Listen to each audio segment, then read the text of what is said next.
हाँ जी दोस्तों, पहले के ज़माने में एक गाना आया था कि तू प्यार है किसी और का, तुझे चाहता कोई और है। सर आज के ज़माने में मैं बोलता हूँ कि तू इनकम है किसी और की, तुझ पे टैक्स भरता कोई और है। Hello guys, welcome to another video of DT with HT, जहाँ पे हम डिस्कस करने वाले हैं 3 टॉपिक्स। पहला बिजनेस ट्रस्ट, दूसरा इन्वेस्टमेंट फंड एंड तीसरा सिक्योरिटाइजेशन ट्रस्ट। सो सबसे पहले मैं आपको ओवरव्यू दे देता हूँ कि इस वीडियो में हम क्या क्या सीखने वाले हैं। सबसे पहले we will understand the definition and basics of business trust, investment fund and securitization trust. ठीक है, उसके बाद ये तीनों टॉपिक्स आपके मॉड्यूल में असेसमेंट ऑफ वेरियस एंटिटी वाले चैप्टर में दिए हुए हैं और तीनों का अलग अलग एनालिसिस दिया हुआ है। पर मैंने क्या किया है ताकि आपको कंपैरेटिव एनालिसिस मिले और आपको दिमाग में ये रेट्स का झंझट ना हो, इसमें क्या रेट था, इसमें क्या रेट था, तो इसलिए मैंने क्या किया है, ये तीनों टॉपिक्स को आपको कंपेयर करके दे दिया है यहाँ पे, ताकि आपको जो जो भी कंपैरिजन है वो यहाँ पे ही हो जाए और आपको लास्ट में कंफ्यूजन ना हो कि किसमें क्या था। ठीक है सर, और आपको एक डिफरेंशिएशन भी मिल जाएगी तीनों में क्या क्या चीज़ें डिफरेंट है। ठीक है, सबसे पहले सारे के सारे प्रोविजन जो आपके मॉड्यूल में दिए हुए हैं वो यहाँ पे मैंने डिफरेंशिएट करके कंपैरेटिव एनालिसिस दिया हुआ है। उसके बाद तीनों में जो कॉमन पॉइंट्स है, तीनों में सेम है, वो चीज़ें मैंने यहाँ पे 2 चीज़ें लिख दी है। और उसके बाद तीनों के जो स्पेशल पॉइंट्स है वो जो किसी एक ही में, जैसे कि बिजनेस ट्रस्ट में ये पॉइंट्स है वो सिर्फ बिजनेस ट्रस्ट में ही है, दूसरा इन्वेस्टमेंट फंड्स में है तो वो सिर्फ टॉपिक्स इन्वेस्टमेंट फंड्स में ही है। ऐसे टॉपिक्स को मैंने सेपरेट आउट करके उसको लास्ट में लिख के दिया है। और उसके बाद आपके क्वेश्चंस भी आ जाएंगे, इसी वीडियो में कवर्ड है। और ये 3 क्वेश्चन अगर आप कर लेते हो सर, आपके ये तीनों टॉपिक्स एग्जामिनेशन में मैं बोल सकता हूँ आपके, फॉर एग्जाम्पल अगर आपका 8 मार्क का क्वेश्चन आया तो आप इजीली 8 आउट ऑफ 8 स्कोर कर सकते हो। ठीक है sir, so let us directly start by understanding what do I mean by business trust, investment fund and securitization trust. So बहुत ही आसान डेफिनेशन है। सबसे पहले हम समझेंगे बिजनेस ट्रस्ट क्या होते हैं। तो ये है इन्वेस्टर्स।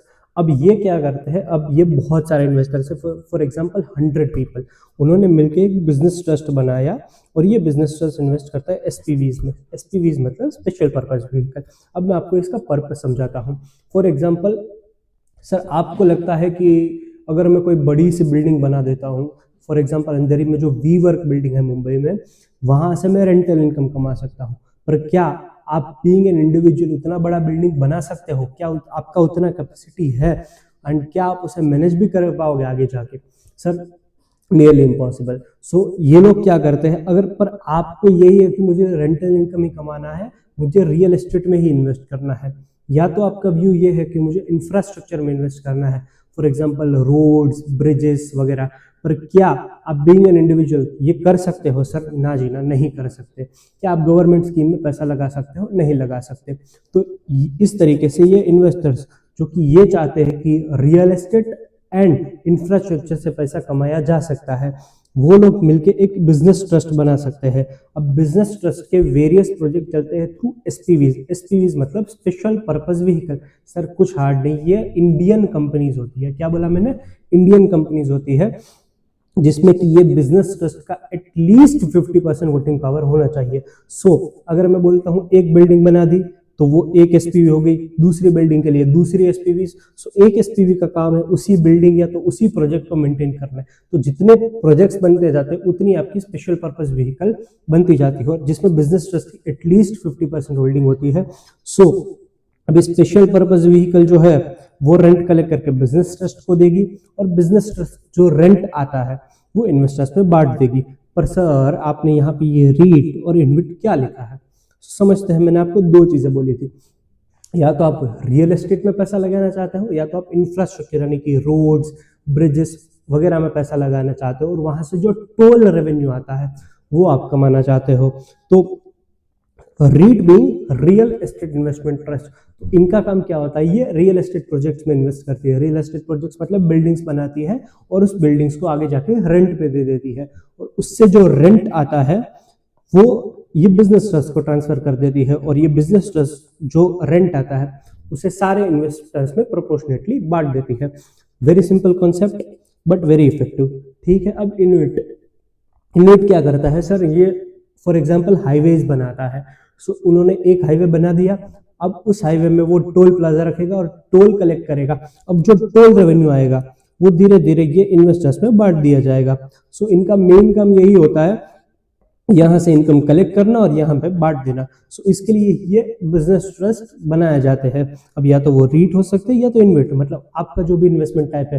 अगर आपको लगता है कि आप रियल एस्टेट में इन्वेस्ट करना चाहते हो तो ये बिजनेस ट्रस्ट जो कि रीट है उसमें आप इन्वेस्ट कर सकते हो, या तो आप इन्वेट में इन्वेस्ट कर सकते हो। सर वेरी सिंपल कॉन्सेप्ट, ठीक है। अब चलते हैं दूसरे कंसेप्ट के ऊपर जो कि है इन्वेस्टमेंट फंड्स का। अब इन्वेस्टमेंट फंड्स क्या होते हैं सर? सर अगर आपको कोई बड़े बड़े इन्वेस्टमेंट करने, इक्विटीज में, डेट्स में, फॉर एग्जांपल आपको किसी स्टार्टअप्स में इन्वेस्ट करना है, अब आप क्या डायरेक्टली स्टार्टअप्स में इन्वेस्ट कर पाओगे सर? नहीं सर, आपकी क्रेडिबिलिटी उतनी नहीं होती, तो आप इन्वेस्ट नहीं कर पाओगे, आप उतना बड़ा इन्वेस्टमेंट नहीं कर सकते। तो ये क्या होता है, यहाँ पे इन्वेस्टर्स होते हैं, फॉर एग्जाम्पल 100 इन्वेस्टर्स, उन्होंने मिलके इन्वेस्टमेंट फंड्स को पैसा दे दिया। अब ये इन्वेस्टमेंट फंड्स होते क्या है सर? इन्वेस्टमेंट फंड्स जहां पे मैं बोल सकता हूँ they are category 1 and category 2 AIF। AIF का मतलब होता है अल्टरनेट इन्वेस्टमेंट फंड, मतलब ये फंड्स यहाँ पे इन्वेस्टमेंट्स करते हैं, यहाँ पे एक्सपर्ट लोग होते हैं जिनको इन्वेस्टमेंट का नॉलेज है। अब कैटेगरी सर क्यों फिर कैटेगराइज क्यों किया है इनको? सर जो कैटेगरी 1 फंड है आपका, वो कहाँ पे इन्वेस्ट करता है? स्टार्टअप्स में इन्वेस्ट करता है, स्मॉल एंड मीडियम एंटरप्राइजेस में इन्वेस्ट करता है, social and economically viable projects में इन्वेस्ट करता है। सो इस हिसाब से उनका इन्वेस्टमेंट टाइप डिफाइन करके उसको कैटेगरी 1 में रख दिया। मतलब अगर आपको उनमें इन्वेस्ट करना है तो आप कैटेगरी 1 AIF में इन्वेस्ट कर सकते हो। कैटेगरी 2 AIF क्या होते हैं सर? Alternate investment fund.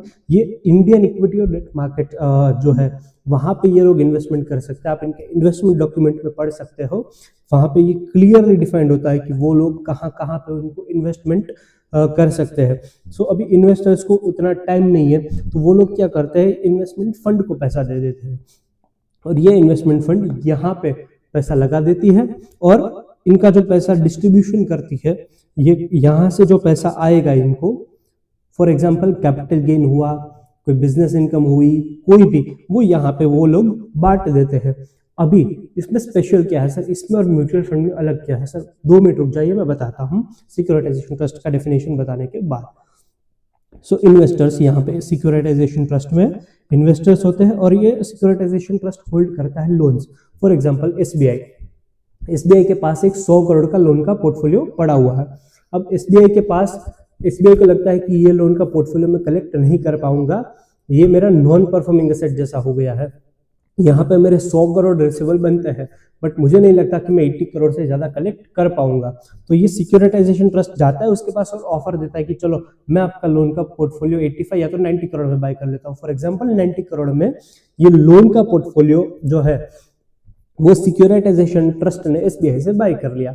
अब क्या हो गया कि जो भी लोन थे, अब जो जिन्होंने लोन लिया है वो सिक्योरिटाइजेशन ट्रस्ट को पैसा देंगे, और जितना भी पैसा कलेक्ट हुआ, मान लो सिक्योरिटाइजेशन ट्रस्ट ने 90 में खरीदा, पर जो अमाउंट कलेक्ट हुआ सिर्फ और सिर्फ 80 रुपीज कलेक्ट हुआ, तो ये जो सिक्योरिटाइजेशन ट्रस्ट अपने इन्वेस्टर्स को 80 रुपीज बांट देगा। फॉर एग्जांपल 100 इन्वेस्टर्स है तो सबको 0.008 बांट देगा।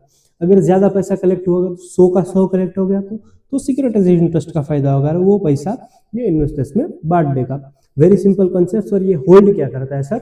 ये लोन्स, रिसीवेबल्स, ऐसी जो चीजें हैं जो आपकी फाइनेंशियल एसेट्स हो गई, ये फाइनेंशियल एसेट्स को होल्ड मतलब सस्ते में खरीदता है, फिर उसे होल्ड करता है, कलेक्ट करता है, जो कलेक्ट हुआ उसका स्पेसिफाइड प्रपोर्शन ये इन्वेस्टर्स में बांट देता है। सर ये इन्वेस्टर्स क्या होते हैं सर? ये इन्वेस्टर्स होते हैं रंग बिरंगी, कुछ भारतीय कुछ फिरंगी, मतलब ये रेसिडेंट भी हो सकते हैं, नॉन रेसिडेंट भी हो सकते हैं, ये कंपनी भी हो सकती है, फॉर्म्स भी हो सकती है, इंडिविजुअल्स भी हो सकते हैं, कुछ भी हो सकते हैं, कोई भी जिसके पास पैन कार्ड है वो यहाँ पे इन्वेस्टर्स बनके ये तीनों में इन्वेस्ट कर सकता है। Very simple.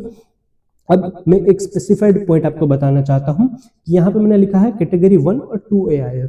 अब कैटेगरी 3 AIF भी होता है जिसका टैक्सेशन आप नॉन रेसिडेंट टैक्सेशन वाले टॉपिक में पढ़ोगे। अब दूसरा मैंने जो आपको बोला था कि सर इनमें और म्यूचुअल फंड में फर्क क्या होता है, तो सबसे पहले जब मैंने वीडियो चालू किया तब मैं बोला था कि तू इनकम है किसी और की, तुझ पे टैक्स भरता कोई और है। सर म्यूचुअल फंड्स में क्या होता है कि म्यूचुअल फंड की जो इनकम है वो म्यूचुअल फंड्स को ही टैक्सेबल हो जाती है, बट जो इन्वेस्टमेंट फंड्स की इनकम है, सर क्या बोला मैंने, इन्वेस्टमेंट फंड को यहां से जो इनकम आती है सर इनको पास थ्रू स्टेटस दिया गया है। अब ये तीनों की इनकम को पास थ्रू स्टेटस दिया गया है। पास थ्रू का मतलब क्या? सर पास थ्रू का मतलब ये होता है कि इनकी जो इनकम है, कमाएंगे तो ये लोग, मतलब बिजनेस ट्रस्ट को एसपीवी से पैसा मिलेगा, इन्वेस्टमेंट फंड को यहां से पैसा मिलेगा, इक्विटी डेट मार्केट्स और ये स्टार्टअप्स वगैरह में इन्वेस्ट किया, और सिक्योरिटाइजेशन ट्रस्ट को यहां से पैसा मिलेगा। ये पैसा की कुछ इनकम इनके हाथ में टैक्सेबल हो जाएगी और कुछ इनकम ये इन्वेस्टर्स के हाथ में डायरेक्टली टैक्सेबल हो जाएगी। अगर मान लो फॉर एग्जांपल, अगर मैं बोलता हूं एक कंपनी है, फॉर एग्जांपल यहाँ पे एक कंपनी है जिन्होंने मुझे डिविडेंड दिया और मैं आगे जाके उसको डिविडेंड देता हूं, तो ये चीज दोनों को टैक्सेबल हो जाएगी। पर यहाँ पे क्लियरली डिफाइंड है कि सर अगर एसपीवी ने इसको ये इनकम दिया तो ये बिजनेस ट्रस्ट को टैक्सेबल होगी या तो वो इन्वेस्टर्स, मतलब ये दोनों में से एक को ही टैक्सेबल होगी। अब पास थ्रू का मतलब ये हो कि फॉर एग्जांपल इन्वेस्टमेंट फंड को यहां से हुआ कैपिटल गेन, मतलब उन्होंने इक्विटी शेयर्स बेच के कैपिटल गेन कमाया, तो वो कैपिटल गेन सीधा का सीधा इन्वेस्टर्स को ही टैक्सेबल होगा। फॉर एग्जांपल इन्वेस्टमेंट फंड ने यहाँ पे 100 रुपए का कैपिटल गेन किया, short term capital gain under section 111 है, तो इन्वेस्टर्स मान लो 100 इन्वेस्टर्स है, ईच होल्डिंग 1 यूनिट, तो ये 100 इन्वेस्टर्स को अपने रिटर्न ऑफ इनकम में 1 रुपया इनकम बतानी होगी, being short term capital gain under 111A। तो पास थ्रू इनकम मैंने किसको बोला? पास थ्रू का मतलब होता है income which is in the same nature and same proportion, जो मैंने आपको बताया सबसे पहले, मैं आपको एक बार वापस बता देता हूं। सो यहाँ पे इन्होंने 100 रुपए का कैपिटल गेन कमाया था 111A वाला, तो ये इन्वेस्टर्स के हाथ में भी वो कैपिटल गेन में ही टैक्सेबल होगा अंडर सेक्शन 111A, वो भी सेम वाली रेट से, मतलब सेम नेचर की इनकम रही, इनकम का सोर्स नहीं बदला। और दूसरा सेम प्रपोर्शन में, मतलब ये जो जितने यूनिट्स होल्ड करते हैं उतने ही यूनिट के प्रपोर्शन में इसको टैक्सेबल हो जाएगा। फॉर एग्जांपल अगर वो 100 यूनिट्स होल्ड करते हैं, 100 के 100 यूनिट्स होल्ड ये करता है आउट ऑफ 100, तो उनको पूरा का पूरा इनकम टैक्सेबल हो जाएगा। अगर ये 50 यूनिट होल्ड करता है तो उसको प्रोपोर्शनेटली 50 यूनिट जितना पैसा टैक्सेबल हो जाएगा, तो इसको बोलते हैं पास थ्रू। अभी मैं आपको ये समझाता हूं कि कौन से सेक्शन में ये लिखा है कि इनकी इनकम को पास थ्रू का स्टेटस दिया जाएगा। सो बिजनेस ट्रस्ट के केस में 115 यूए में लिखा है कि जो भी इनकम एसपीवी को बिजनेस ट्रस्ट से आएगी, जो डिफाइंड है, वो इनकम इन्वेस्टर्स के हाथ में same nature and same proportion की रहेगी। मैंने आपको नेचर बता दिया, नेचर मतलब सोर्स, और प्रपोर्शन मतलब जितने यूनिट्स उन्होंने होल्ड करके रखे हैं। फिर हो गया 115 यूबी, जिसमें इन्वेस्टमेंट फंड के बारे में बताया गया है कि इन्वेस्टमेंट फंड की इनकम पास थ्रू स्टेटस दिया गया है। एंड 115 टीसीए करके एक सेक्शन है जहां पे सिक्योरिटाइजेशन ट्रस्ट की इनकम को पास थ्रू स्टेटस दिया गया है। अब सर ये क्या, सर यहाँ पे तो हमें समझ आता है, पर हम बिजनेस ट्रस्ट की क्या ले सकते हैं? सर ट्रस्ट तो कोई सिक्योरिटीज इश्यू नहीं कर सकता, ट्रस्ट के तो इक्विटी शेयर्स नहीं होते। सर ट्रस्ट क्या करता है? ट्रस्ट अपनी इक्विटी को डिवाइड कर देता है, मतलब ओनरशिप को डिवाइड कर देता है छोटे छोटे यूनिट्स में। फॉर एग्जांपल इन्होंने 100 यूनिट्स बना दिए और यहाँ पे सभी इंडिविजुअल्स को एक एक यूनिट इश्यू कर दिया। सो यहाँ पे जो टर्म यूज होता है उसको हम बोलेंगे यूनिट्स, ठीक है। यहाँ पे इक्विटी शेयर्स वगैरह नहीं होते, तो या तो आप बिजनेस ट्रस्ट की यूनिट्स में इन्वेस्ट कर सकते हो, इन्वेस्टमेंट फंड की यूनिट्स में इन्वेस्ट कर सकते हो, या तो आप सिक्योरिटाइजेशन ट्रस्ट की यूनिट में इन्वेस्ट कर सकते हो। तो these are the definitions of business trust, investment fund and securitization trust. बहुत ही आसान डेफिनेशन है। अब अपन सबसे पहले समझते हैं ये वाली चीज को। अब मैंने क्या किया है, तीनों का, ये आपके आईसीआई के मॉड्यूल में तीनों अलग अलग दिए हुए हैं। मैंने आपका कंपैरेटिव स्टडी हो जाए इसके लिए तीनों टॉपिक्स को मैंने यहाँ पे साथ साथ में प्रेजेंट कर दिया है, ताकि आप क्लियरली डिफरेंशिएट कर पाओ कि तीनों में क्या क्या चीज डिफरेंट है, तीनों में क्या क्या चीज सेम है। सबसे पहले अभी कुछ मैंने बोला था कि कुछ इनकम जो है वो इस लेवल पे ही टैक्सेबल हो जाएगी, मतलब इनको ही टैक्सेबल हो जाएगी, और कुछ इनकम इन्वेस्टर्स को टैक्सेबल हो जाएगी। अब जो इनकम इनको टैक्सेबल हो रही है वो इनके हाथ में एग्जेम्प्ट हो जाएगी, और जो इनको टैक्सेबल हो रही है वो इनके हाथ में एग्जेम्प्ट हो जाएगी, मतलब डबल टैक्सेशन नहीं होगा। अगर यहाँ पे कंपनी वाला स्ट्रक्चर होता, फॉर एग्जांपल ये कंपनी, ये भी कंपनी, और यहाँ पे इन्वेस्टर्स होते, इस कंपनी ने इसको पैसा दिया तो इसके हाथ में भी टैक्सेबल हो जाता, और इसने इसको डिविडेंड दिया तो इसके हाथ में भी टैक्सेबल हो जाता। पर यहाँ पे ऐसा नहीं है, जो इनके हाथ में टैक्सेबल है वो इनके हाथ में जाके एग्जेम्प्ट हो जाएगा, और जो इनको टैक्सेबल है वो इनके हाथ में जाके एग्जेम्प्ट हो जाएगा, ठीक है। अब समझते हैं कि बिजनेस ट्रस्ट का केस सबसे पहले हम पूरा का पूरा बिजनेस ट्रस्ट समझ लेंगे, उसके बाद पूरा का पूरा इन्वेस्टमेंट फंड एंड उसके बाद सिक्योरिटाइजेशन ट्रस्ट को हाथ लगाएंगे और सबसे बड़ा टॉपिक आपका बिजनेस ट्रस्ट ही है। ठीक है, सो बिजनेस ट्रस्ट के हाथ में क्या टैक्सेबल होगा, मतलब ये वाले रीट और इनविट के हाथ में क्या टैक्सेबल होगा। Sir real estate investment trust और इंफ्रास्ट्रक्चर इन्वेस्टमेंट ट्रस्ट के हाथ में सिर्फ 3 इनकम टैक्सेबल होती है, सॉरी मतलब 3 इनकम एग्जाम्प्ट होती है, बाकी सारी की सारी इनकम उनके हाथ में टैक्सेबल होती है। कौन कौन सी इनकम सर? सबसे पहले मैं आपको समझा देता हूं, अगर एसपीवी ने बिजनेस ट्रस्ट को कोई इंटरेस्ट दिया तो ये इन्वेस्टर्स के हाथ में टैक्सेबल हो जाएगा। दूसरा, एसपीवी ने बिजनेस ट्रस्ट को कोई डिविडेंड दिया, क्या दिया सर? डिविडेंड दिया, तो भी ये इसके हाथ में एग्जम्प्ट हो जाएगा और डायरेक्टली इन्वेस्टर्स के हाथ में टैक्सेबल हो जाएगा, मतलब इसके हाथ में एग्जम्प्ट हो जाएगा। और तीसरा, यहाँ पे मैंने बोला बिजनेस ट्रस्ट में 2 चीजें होती है, या तो वो रीट होता है या तो वो इन्विट होता है। अब स्पेशल पर्पस व्हीकल ने सिर्फ रीट को रेंट दिया, क्या बोला मैंने? रेंट, रीट को दिया, तो वो इन्वेस्टर्स के हाथ में टैक्सेबल हो जाएगा, बाकी का इसके हाथ में एग्जम्प्ट हो जाएगा। बट अगर रेंट मिला है इन्विट को तो ये इन्विट के हाथ में ही टैक्सेबल हो जाएगा। सर ऐसा क्यों? मैं आपको लॉजिक समझाता हूं, क्योंकि इंफ्रास्ट्रक्चर इन्वेस्टमेंट ट्रस्ट जो इन्विट होते हैं उनका काम होता है टोल्स रेवेन्यू वगैरह कलेक्ट करना, जो मैंने बोला कि वो इंफ्रास्ट्रक्चर में पैसा लगाते हैं और इंफ्रास्ट्रक्चर से कभी भी रेंट नहीं आता। जबकि आप रियल एस्टेट इन्वेस्टमेंट ट्रस्ट की बात करो तो वहां पे उनका मेन सोर्स ऑफ इनकम है रेंटल इनकम है, तो ये रेंटल इनकम सीधा का सीधा इन्वेस्टर्स के हाथ में टैक्सेबल हो जाएगा। तो मैंने बोला 3 इनकम जो कि इन्वेस्टर्स के हाथ में टैक्सेबल है, मतलब इन इन्वेस्टर्स के हाथ में टैक्सेबल है। कौन सा सर? पहला इंटरेस्ट जो कि मिला है एसपीवी से बिजनेस ट्रस्ट को, दूसरा डिविडेंड जो कि एसपीवी से बिजनेस ट्रस्ट को मिला है, और तीसरा रेंट। बट रेंट किसके केस में होगा sir? Only in case of REET.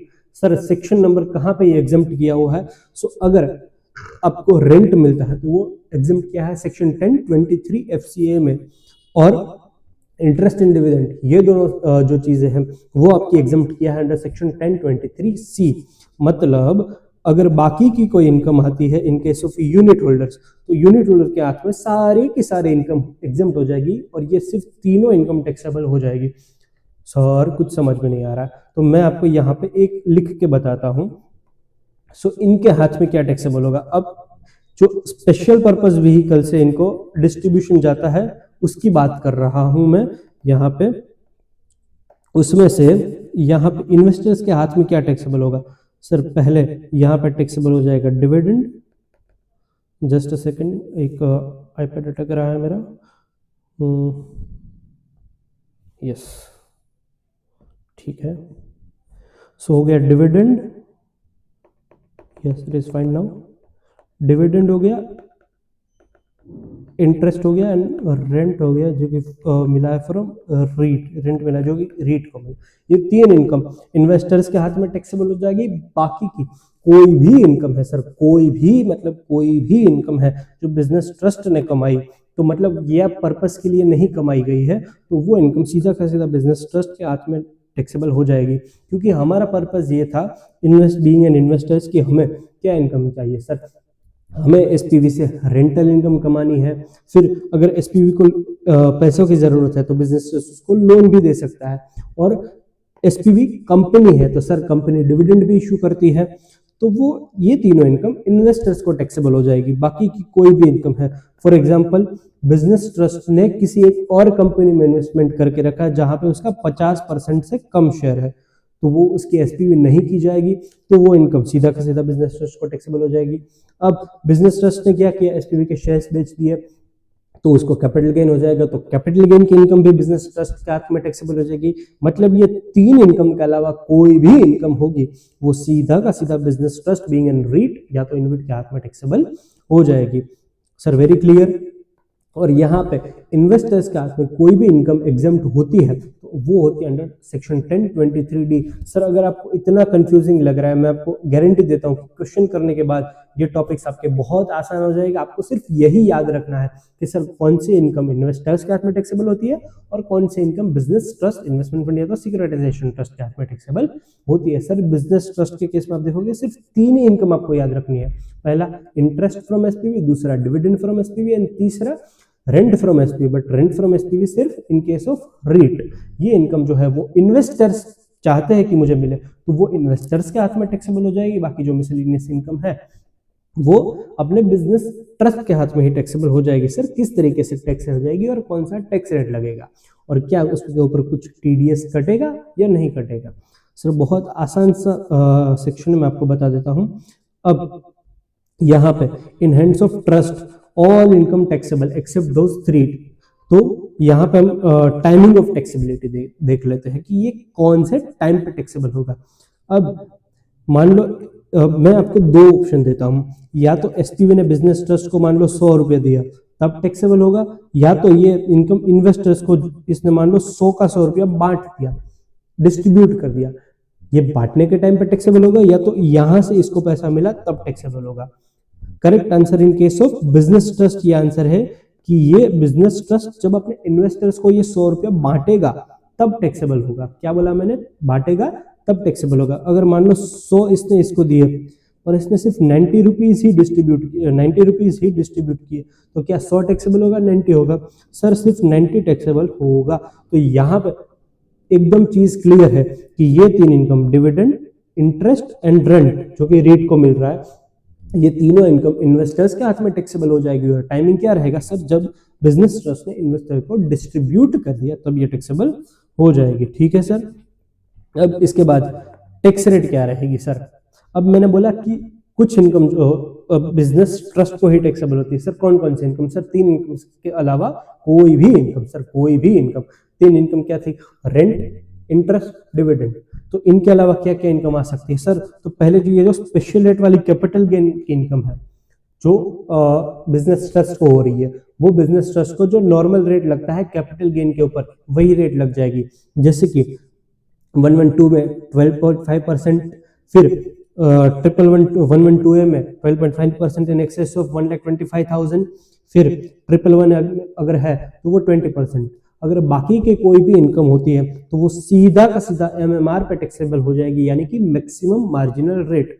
अब मैक्सिमम मार्जिनल रेट मैंने क्या बोला कि ये क्या होते हैं? सर ये होते हैं ट्रस्ट। तो ट्रस्ट के केस में marginal rate, maximum marginal rate क्या होती है? सर अगर ट्रस्ट ने न्यू स्कीम के लिए ऑप्ट कर रखा है तो मार्जिनल रेट आपकी हो जाएगी 39%, और अगर ओल्ड स्कीम ऑप्ट करके रखा है तो हो जाएगी 42.744%। सर कैसे? 30% आपका टैक्स रेट हो जाएगा, 37% आपका सरचार्ज हो जाएगा and 4% health and education cess. But new scheme के केस में आप देखोगे मैक्सिमम सरचार्ज इज 25%, तो वहां पे एमएमआर हो जाएगा आपका 39%।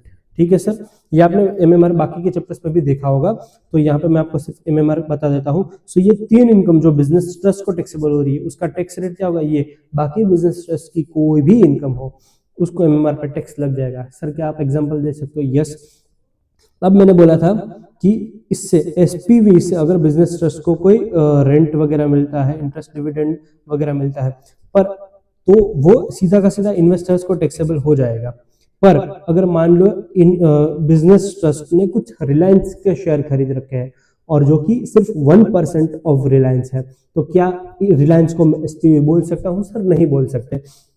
तो अगर रिलायंस ने बिजनेस ट्रस्ट को कोई डिविडेंड दिया तो क्या वो डिविडेंड जो है वो इन्वेस्टर्स को टैक्सेबल होगा या रिलायंस का टैक्सेबल होगा? सर सिंपल जवाब है कि वो बिजनेस ट्रस्ट को ही टैक्सेबल हो जाएगा। सर कौन से रेट से टैक्सेबल होगा? क्या वो ये 3 इनकम में आता है? नहीं आता। सिर्फ कैपिटल गेन के ऊपर ये 3 रेट्स लगती है, बाकी की कोई भी इनकम हो वहां पे आपका एमएमआर लग जाता है। सो अगर रिलायंस से कोई भी डिविडेंड मिला तो वो पहला तो बिजनेस ट्रस्ट के हाथ में टैक्सेबल होगा और एमएमआर से टैक्सेबल हो जाएगा। बट अगर यहाँ पे एसपीवी से कोई अगर डिविडेंड मिला होता तो इसके हाथ में हो जाता एग्जेम्प्ट। ये भाई साहब जो इन्वेस्टर्स है उनको प्रोपोर्शनेटली उतना का उतना डिविडेंड टैक्सेबल होता। सर कौन से रेट से? सर नॉर्मल रेट से टैक्सेबल हो जाएगा। तो यहाँ पे in end of unit holder क्या होगा? सारी इनकम एग्जेम्प्ट है एक्सेप्ट 3, और यहाँ पर टैक्स ट्रस्ट की मैंने दे दी, और यूनिट होल्डर के हाथ में क्या टैक्स रेट हो जाएगी? सर अगर नॉन रेसिडेंट यूनिट होल्डर है सर, तो यहाँ पे नॉन रेसिडेंट यूनिट होल्डर को जो बिजनेस ट्रस्ट से इनकम मिल रही है उसके लिए स्पेशल रेट्स दिए गए हैं। सर अगर इंटरेस्ट का केस है तो 5%, फिर डिविडेंड का केस है तो 10%, एंड जो रेंट फाइनेंस एक्ट रेट से टैक्सेबल हो जाएगी। मतलब जो भी रेट्स फाइनेंस एक्ट में बोली गई है बेसिकली नॉर्मल रेट, तो रेट्स इन फोर्स जो आपके फाइनेंस एक्ट में आपके लिए नोटिफाइड है 4 लाख वाले स्लैब, उस हिसाब से आपका टैक्सेबल हो जाएगा नॉन रेसिडेंट के लिए वो इनकम। अब ये तीनों इनकम, अब सर बोलोगे कि यूनिट होल्डर को इन तीनों के अलावा कोई इनकम आई तो? अबे मेरे भाई, क्योंकि यूनिट होल्डर को ये 3 ही इनकम है जो टैक्सेबल होती है। अगर बाकी कोई भी इनकम आई बिजनेस ट्रस्ट को तो वो तो सीधा बिजनेस ट्रस्ट के हाथ में टैक्सेबल हो जाएगा।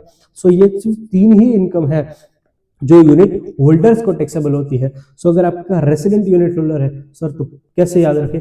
5-10 rates in force, 5-10 rates in force. So interest के केस में 5%, डिविडेंड के केस में 10%, एंड रेंट के केस में रेट्स इन फोर्स से टैक्स लग जाएगा। पर सर अभी ये जो जब डिस्ट्रीब्यूट करेंगे, मतलब अभी बिजनेस ट्रस्ट अगर नॉन रेसिडेंट इन्वेस्टर्स को डिस्ट्रीब्यूट करेगी तभी का तभी उसका टीडीएस काट के पैसा देगी। जितना टैक्स लगने वाला है उतना टीडीएस काट के देगी। सो टीडीएस की रेट सेम है। सर कहाँ सेम है? सो अगर मैं बोलता हूँ अगर आप नॉन रेसिडेंट या तो फॉरेन कंपनी को पेमेंट करते हो तो इंटरेस्ट के केस में आपको 5% टीडीएस काटना होगा, डिविडेंड के केस में आपको 10% टीडीएस काटना होगा, एंड रेंट के केस में आपको रेट्स इन फोर्स से टीडीएस काट लेना है।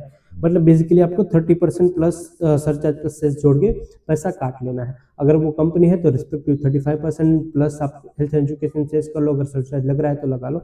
बेसिकली रेट्स इन फोर्स ही आप सीखोगे नॉन रेसिडेंट टैक्सेशन में कि टीडीएस कैसे कटता है, और आप टीडीएस वाले चैप्टर में भी देखोगे, वहां पे आपको दोनों का इंटरलिंकेज हो जाएगा कि नॉन रेसिडेंट को पेमेंट करते टाइम जो भी हम पेमेंट टीडीएस की रेट होती है वहां पे एक हेल्थ एजुकेशन सेस कंपल्सरीली आपको ऐड करना है। सो 5% जो मैं बोल रहा हूँ बेस रेट है, वो टैक्स की रेट है।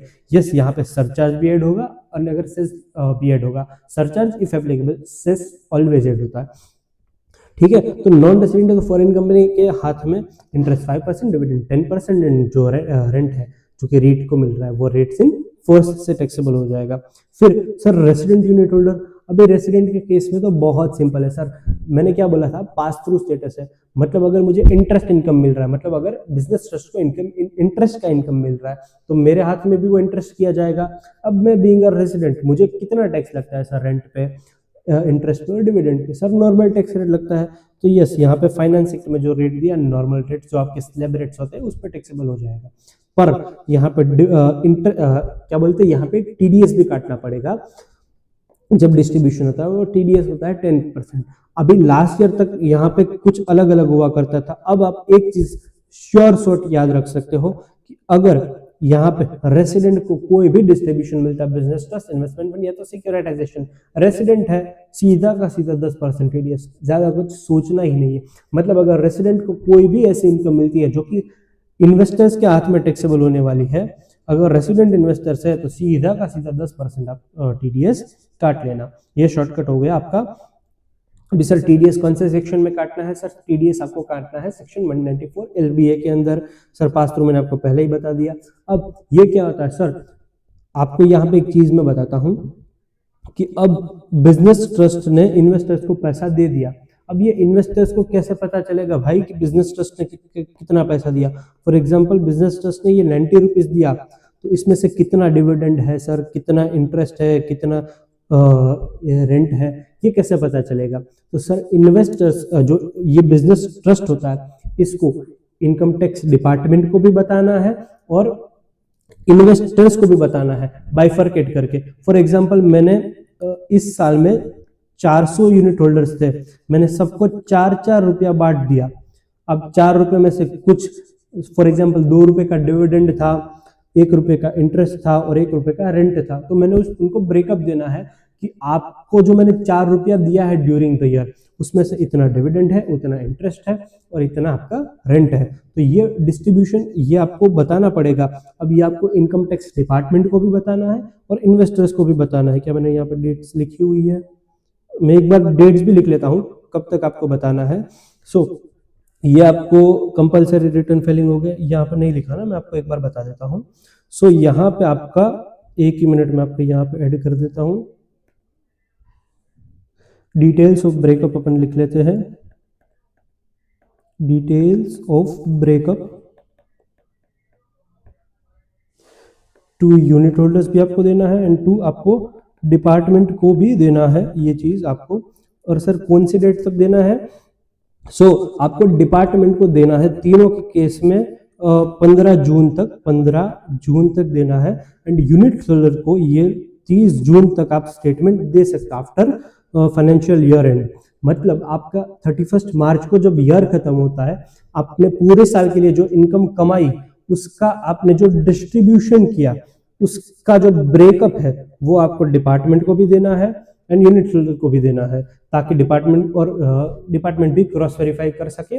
और जो यूनिट होल्डर है, क्योंकि उनका पास थ्रू स्टेटस है, तो उनको नेचर और प्रोपोर्शन पता चल जाएगा और उसी हिसाब से वो अपनी इनकम में ऐड कर देंगे। सर ये तीनों के केस में आपका सेम रहेगा, तो मैं यहाँ पे आपको इसको कॉपी कर लेता हूँ। टू यूनिट होल्डर भी सेम रहेगा एंड यहाँ पे भी सेम रहेगा। ठीक है सर, तो ये आपको एक ब्रेकअप देना पड़ता है to income tax department and to unit holder, ताकि यूनिट होल्डर को पता चल सके कि उसको कितना टैक्स रेट भरना है। अभी इनको कंपलसरी रिटर्न फाइल करना पड़ता है। जो ये बिजनेस ट्रस्ट मैंने बताया, भले इनका इनकम जीरो है, भले इनका सारा का सारा इनकम डिविडेंड से, एसपीवी से डिविडेंड आ रहा है पूरे के पूरे साल में, तो इनके हाथ में तो सर कुछ टैक्सेबल नहीं होगा, क्योंकि सारा का सारा डिविडेंड है वो कौन ले जाएगा? सर इन्वेस्टर्स के हाथ में टैक्सेबल हो जाएगा। मतलब बिजनेस ट्रस्ट की इनकम क्या हो गई? कुछ नहीं, जीरो। फिर भी इसको रिटर्न फाइल करना पड़ेगा, क्योंकि सेक्शन 139 सब सेक्शन 4E में ये लिखा है कि इनको कंपलसरी रिटर्न फाइल करना पड़ता है। और जब ये इनकम टैक्स अपने को यूनिट होल्डर को जो डिस्ट्रीब्यूशन का ये शीट देते हैं, ये सेक्शन 64B में देते हैं, एक डिस्ट्रीब्यूशन करके एक टेबल आता है। अब मैं आपको एक प्रैक्टिकल एक टिप दे देता हूँ। सर मैंने भी इनमें समझने के लिए इन्वेस्ट किया था। अगर आप इन टॉपिक्स को बेहतर समझना चाहते हो, सर 100 रुपए से कम की इन्वेस्टमेंट लगती है। एंड अगर आप ये वीडियो फरवरी से पहले देख रहे हो तो मैं आपको एक बात बता देता हूँ। फरवरी में 2 ऐसे फंड्स है जिसका डिस्ट्रीब्यूशन आ सकता है। एक मैं नाम बोलता हूँ, आप नोट करके रख लीजिएगा। आप अपने ब्रोकर पे जाके उसका 1 यूनिट खरीद लेना। सर आप डायरेक्टली ऑनलाइन अपने ब्रोकर से ही खरीद सकते हो। एक IRB इन्वेस्ट फंड एंड दूसरा PG इन्वेस्ट फंड। मैंने इन दोनों में पैसा डाल के रखा है, मैं आपको दोनों का बता सकता हूँ। आप समझ पाओगे किस फॉर्म 64B किस तरीके से आता है, डिस्ट्रीब्यूशन किस तरीके से आता है, और ये टॉपिक समझने में आपको बहुत ही आसानी होगी। सर आपको लग रहा कि मुझे इतना सब याद क्यों है, इतने रेट्स, कौन से इनकम टैक्सेबल है। सर अब देखोगे वहां पे सब क्लियरली डिफाइंड होता है कहाँ पे आपको इनकम टैक्सेबल करना है। तो आप 100 रुपए से कम का इन्वेस्टमेंट आपका लगेगा। IRB में अगर आप इन्वेस्ट करोगे तो आपका 65 से लेकर 70 तक आपको मिल जाएगा। और अगर आप PG invest, power grid infrastructure investment trust में इन्वेस्ट करोगे तो आपका वो अराउंड 91-92 में आपको मिल जाएगा, मतलब 92-93 में आपको मिल जाएगा। ठीक है सर, तो ये आपकी एक टिप हो गई। और अब जाके फिर आपको वो 30 जून तक आपको किस तरीके से स्टेटमेंट मिलता है, और वो आपके मेल पे भी पहले आ जाता है। सो आप वहां पे ब्रेकअप वगैरह देख सकते हो। सर ये हो गई प्रैक्टिकल लाइफ की टिप। क्योंकि यहाँ पे इन्वेस्टमेंट कम है सर, आप 100 रुपए से कम में इन्वेस्ट करके भी कर सकते हो। अब बातें हैं अपन इन्वेस्टमेंट फंड के ऊपर। यहाँ पे मिनिमम इन्वेस्टमेंट 1 करोड़ रुपए से है सर, तो यहाँ पे तो सर आपका लगाने से रहा। ठीक है सर, तो अभी इन्वेस्टमेंट फंड के केस में तो बहुत सिंपल है सर। जो भी कॉम्प्लेक्सिटीज थी बिजनेस ट्रस्ट केस में, कॉम्प्लेक्सिटीज थी कि सर 3 इनकम इसको टैक्सेबल, बाकी की इनकम इसको टैक्सेबल। यहाँ पे बहुत चीज सिंपल है कि हमने इंफ्रास्ट्रक्चर इन्वेस्टमेंट फंड में पैसा क्यों लगाया सर। हमने, क्योंकि हम अपना इन्वेस्टमेंट खुद से नहीं कर सकते थे, हमको इन्वेस्टमेंट इनकम कमानी है। इंटरेस्ट, डिविडेंड, कैपिटल गेन, आपको सिक्योरिटीज बेचो, जो भी करो, पर धंधा मत करना साहब। जो धंधे की PGBP की इनकम होती है वो इनके हाथ में टैक्सेबल हो जाएगी। बाकी की जो भी इनकम है इन्वेस्टर्स के हाथ में टैक्सेबल हो जाएगी, एंड इसको भी पास थ्रू का स्टेटस दिया गया है। यहाँ पे इन्वेस्टमेंट फंड के हाथ में सिर्फ एक ही इनकम टैक्सेबल होती है, दैट इज PGBP की इनकम। बाकी की रेस्ट ऑल यहाँ पे टैक्सेबल हो जाती है। एंड यहाँ के केस में मैंने बताया कि ये 3 इनकम यहाँ पे टैक्सेबल होती है, रेस्ट ऑल यहाँ पे टैक्सेबल हो जाएगी। Very simple, very simple.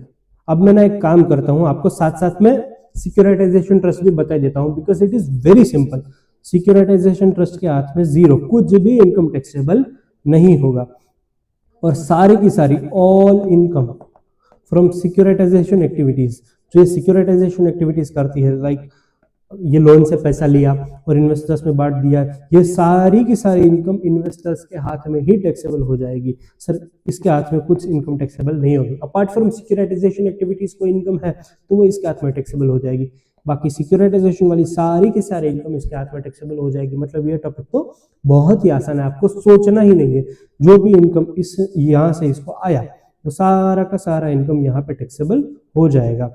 अब मैंने बिजनेस ट्रस्ट के केस में आपको एक चीज बताई थी कि अगर यहाँ से इनको 100 रुपये मिलते हैं और यहाँ से इन्वेस्टर्स को वो 90 रुपये डिस्ट्रीब्यूट करता है, सर तो कितना इनकम टैक्सेबल होगा? सर यहाँ पे 90 होगा।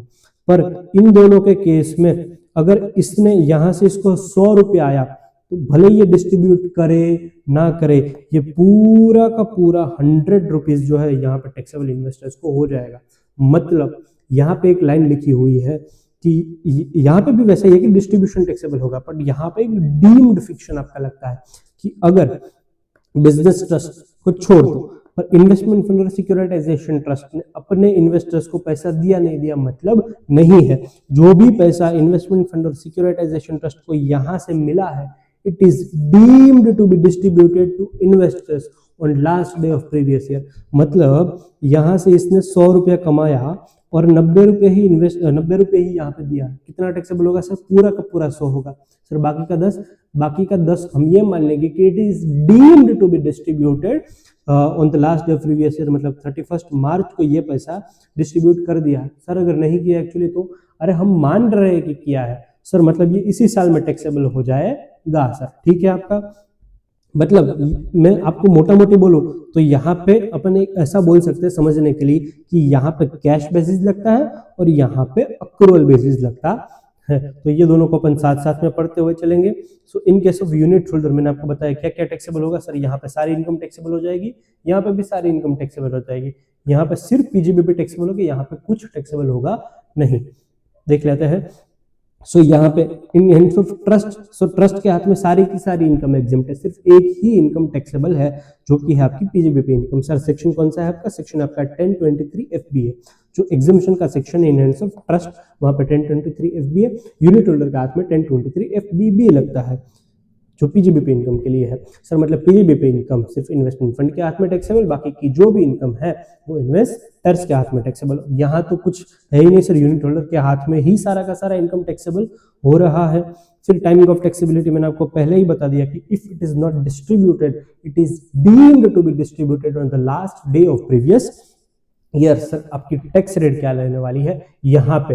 वेरी इंटरेस्टिंग थिंग, यहाँ पे तो मैंने आपको बिजनेस ट्रस्ट की टैक्स रेट बता दी कि कैपिटल गेन वाली जो इनकम है वहां पे कैपिटल गेन वाली रेट लगेगी। बाकी कोई भी इनकम है, अगर एसपीवी के अलावा किसी से इनकम आया या तो फिर कोई और इनकम आया, मिसलेनियस इनकम है, कोई भी इनकम है, सीधा का सीधा में हमारे पास टैक्स हो जाएगी।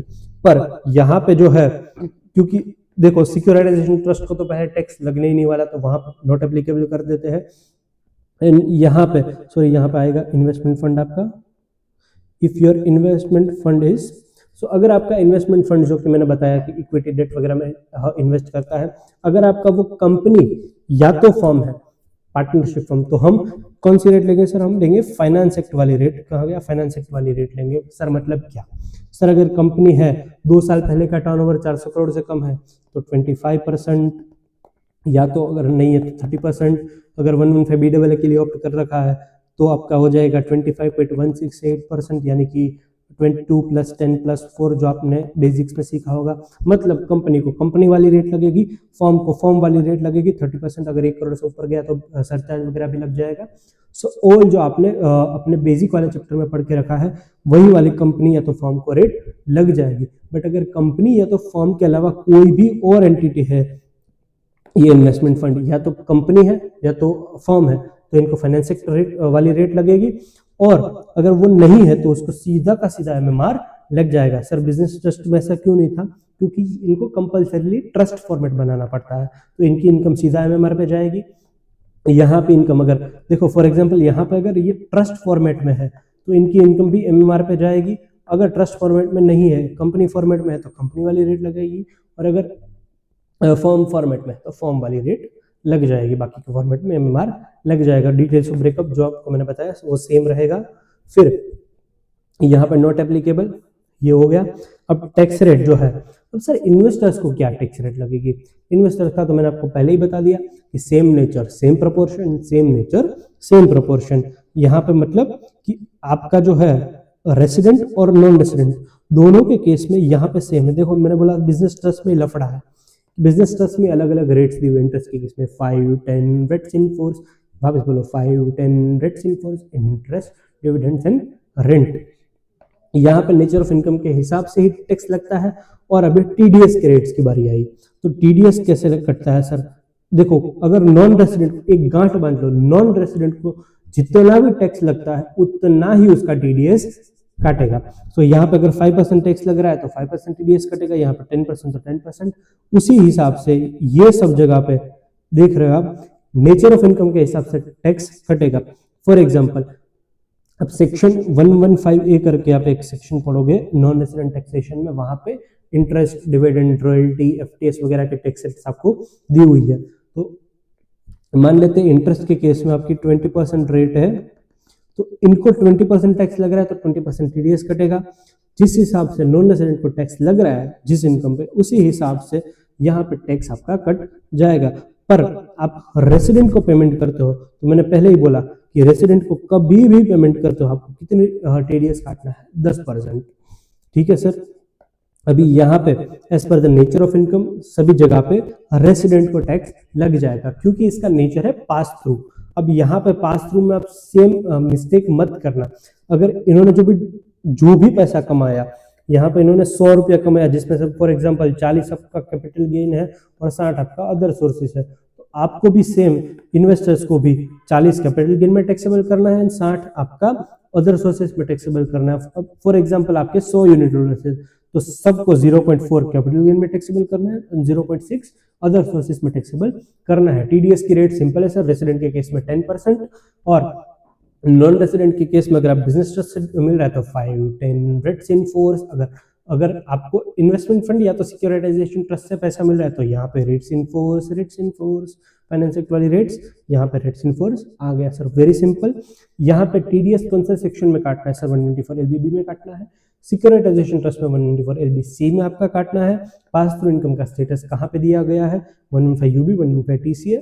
सेम नेचर सेम प्रोपोर्शन, मैंने जो ऊपर आपको समझाया। यहाँ पे आपको जो फॉर्म आता है 64C, 64F। और हाँ, एक बार कमेंट जरूर करना, अगर आप बिजनेस ट्रस्ट में इन्वेस्ट कर रहे हो बीइंग एन इन्वेस्ट, जो मैंने आपको 2 नाम बताए, तो आपको क्या 64B आता है? एक बार जरूर कमेंट करना, क्या उसके बाद आपकी कॉन्सेप्चुअल क्लैरिटी और बढ़ी कि नहीं। अब इन दोनों के केस में, बिजनेस ट्रस्ट और इन्वेस्टमेंट फंड के केस में कंपलसरी रिटर्न फाइलिंग है। बट अगर मैं इन्वेस्टमेंट सिक्योरिटाइजेशन ट्रस्ट की बात करूं तो यहाँ पे इनकी इनकम देखो मेजोरिटी केस में नील इनकम होती है, तो इनको अगर they are only required to file income tax का return if they are claiming an exemption under section 1023D, if I am not wrong. कहाँ गया 1023D है? यस, यहाँ पे रहा 1023D, I was right. So 1023D में ये लोग एग्जम्पशन क्लेम करते हैं। सर मतलब क्या है इसका? मतलब अगर पूरे साल में इसको कोई भी इंस्ट्रूमेंट जिसने होल्ड नहीं किए तो इसको रिटर्न नहीं भरना है। फॉर एग्जांपल इसकी इनकम 0 है, इन्वेस्टर्स के हाथ में भी कुछ टैक्सेबल नहीं हो रहा है क्योंकि इसने कोई भी सिक्योरिटीज होल्ड ही नहीं की। फॉर एग्जांपल ये ट्रस्ट फॉर्म हुआ आपका 15 मार्च को, अब 31 मार्च तक इसने कोई भी एक्टिविटीज नहीं किए। नेक्स्ट ईयर से उसने एक लोन खरीदा तो नेक्स्ट ईयर से रिटर्न भरेगी। जब तक इसका इनकम 0 है तब तक इसको रिटर्न भरने की जरूरत नहीं है। बट इन दोनों के केस में अगर इनकम 0 है तो भी आपको रिटर्न भरना जरूरी है। अब सब में कॉमन पॉइंट्स क्या है सर? मैं आपको समझा देता हूँ सब में कॉमन पॉइंट्स क्या है सर।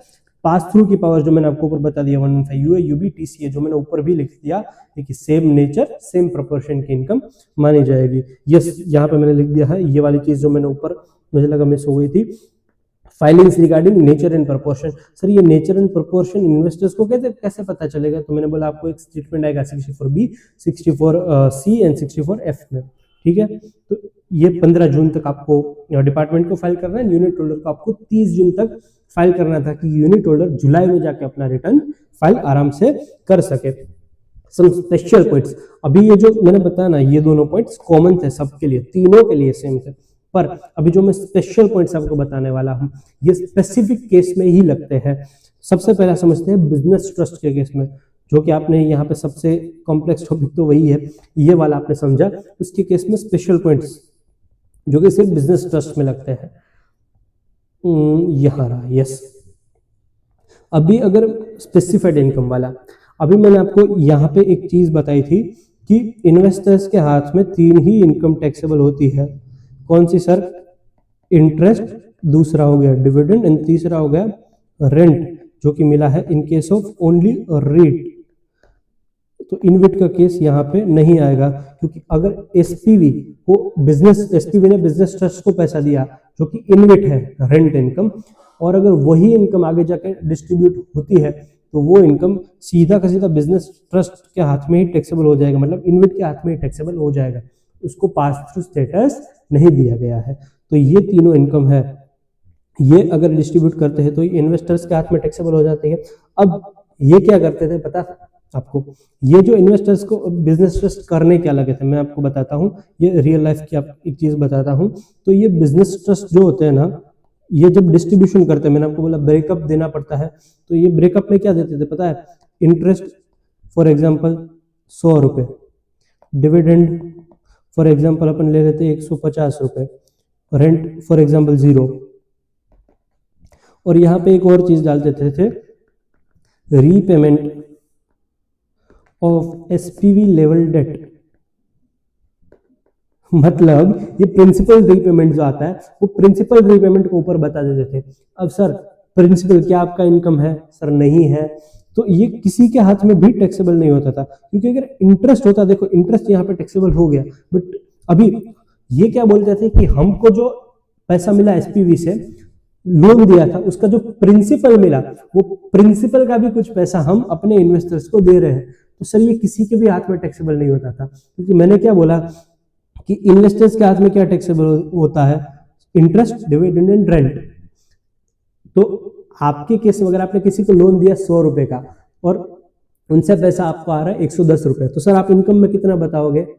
सर 10 रुपए बताएंगे। सर 100 रुपए तो प्रिंसिपल रीपेमेंट है, तो उसका तो कोई इनकम बनता नहीं है, क्योंकि हमने जब लोन दिया तब हमने 100 रुपए का डिडक्शन नहीं लिया होगा, और जब इनकम मिलेगा तब उसको 100 रुपए को इनकम नहीं बताएंगे। तो अभी ये क्या करते थे कि जो प्रिंसिपल मिला, हम अब जो डिस्ट्रीब्यूट करेगा तब वो 10 रुपये भी इन्वेस्टर्स को दे देगा और बोलेगा ये 100 रुपये जो प्रिंसिपल मिला ना वो भी मैं तुमको दे रहा हूँ।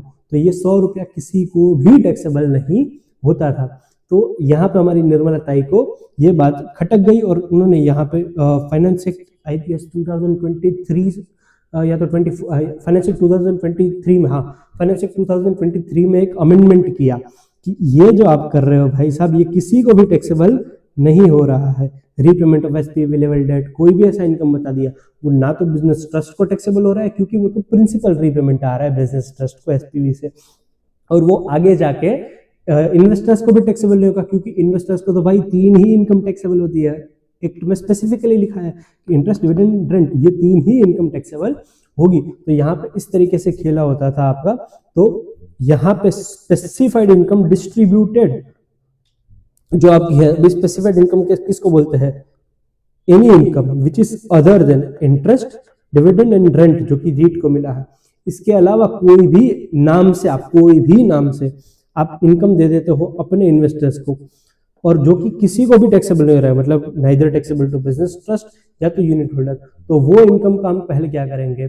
सर पहले अगर आपको अप टू इश्यू प्राइस है तो हम रिड्यूस फ्रॉम कॉस्ट करेंगे, और अगर आपका any distribution above issue price है तो हम IFRS में टैक्सेबल कर देंगे under section 56 sub section 2 class number 12।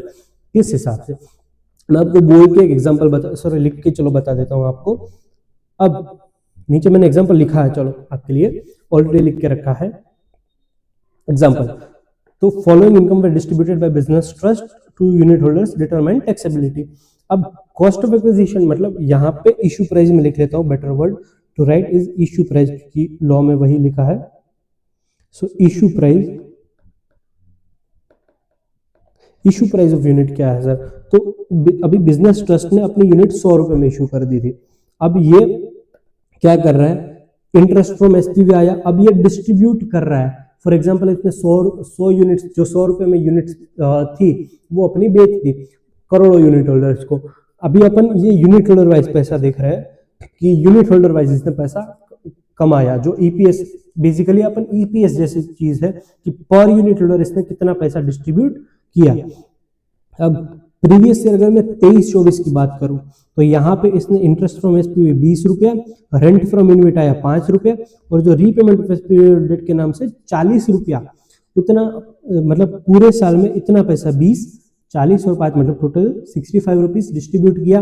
अब ये 65 टैक्सेबल कैसे होगा? मैंने बोला 3 income always taxable in the hands of unit holders. मतलब क्या कि 20 और जो ये 20 रुपया है वो इंटरेस्ट फ्रॉम एसपी है, मतलब ये यूनिट होल्डर के हाथ में टैक्सेबल हो जाएगा। इंटरेस्ट रेंट फ्रॉम रीट, ये इनविट वाला रेंट है। मैंने आपको बोला था कि इनविट वाला, अगर इनविट को रेंट मिलता है अपनी एसपीवी से तो वो सीधा का सीधा उस इनविट के हाथ में यानी कि बिजनेस ट्रस्ट के हाथ में टैक्सेबल हो जाएगा।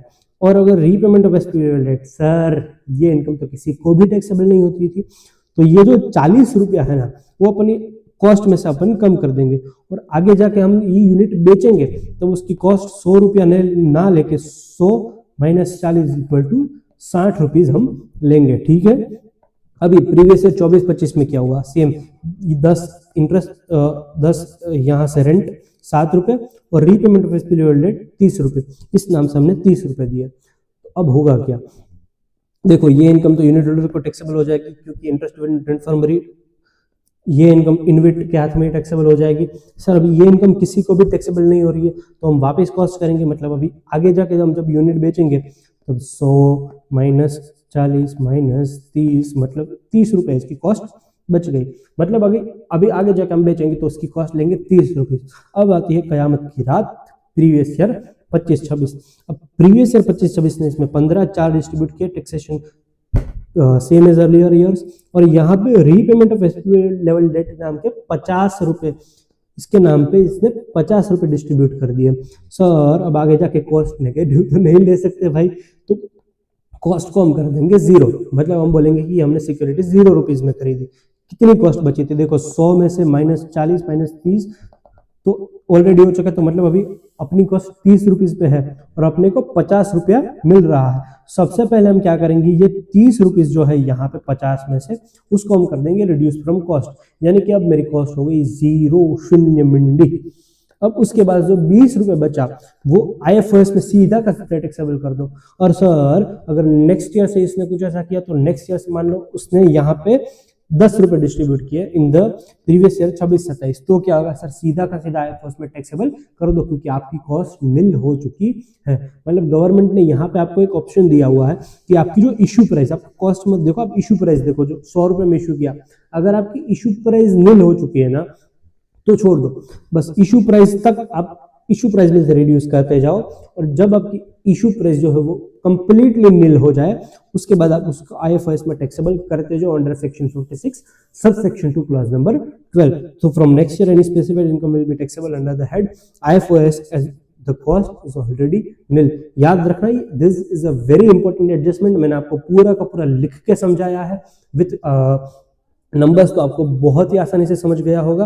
अब यहाँ पे क्या है, exclusion from definition of transfer, बहुत ही आसान टॉपिक। सबसे पहले ये आपके कैपिटल गेन में भी शायद आपने पढ़ लिया होगा, मैं आपको यहाँ पे वापस बता देता हूँ। यहाँ पे चलो मैंने लिख के रखा है। तो पहले कौन था सर? पहले 2 लोग थे, यहां से बता देता हूं आपको। यस, सो पहले इन्वेस्टर्स थे, इन्वेस्टर्स ने डायरेक्टली एसपीवी में इन्वेस्ट करके रखा था, मतलब बीच में कोई था ही नहीं सर, मतलब इसने इस कंपनी में डायरेक्ट इन्वेस्ट करके रखा था, इंडियन कंपनीज में इन इन्वेस्टर्स ने, बीच में कोई ट्रस्ट नाम की चीज नहीं थी।